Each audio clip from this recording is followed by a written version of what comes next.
Rather than determining the explicit integral, the area underneath a curve can be calculated numerically using rectangles and summing the areas.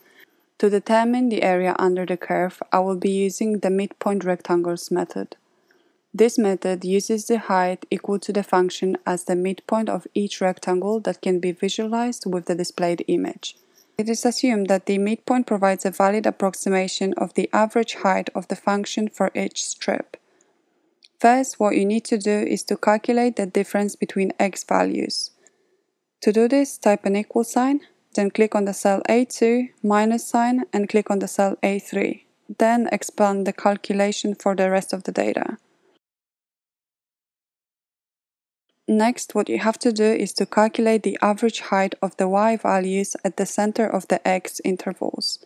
To do this, type an equal sign, open the bracket, click on the cell B2, plus sign, click on the cell B3, close the bracket, /, and type 2. The use of brackets here is crucial because if you don't use them, Excel will perform a completely different calculation. The x intervals and average heights define a set of rectangles that approximate the shape of the area under the curve as shown on the screen.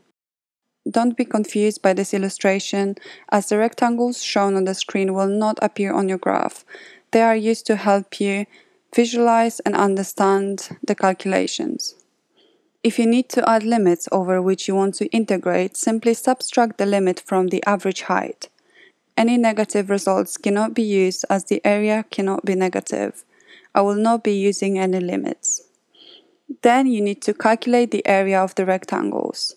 To do this, type an equal sign, click on the cell D2 times C2 and hit enter. Then repeat the calculation for the rest of your data. Lastly, what you need to do is to sum all the areas up.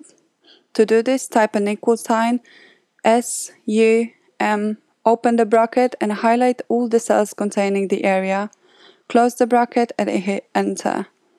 This is your area under the curve. Don't forget about the appropriate units. In my case is meters.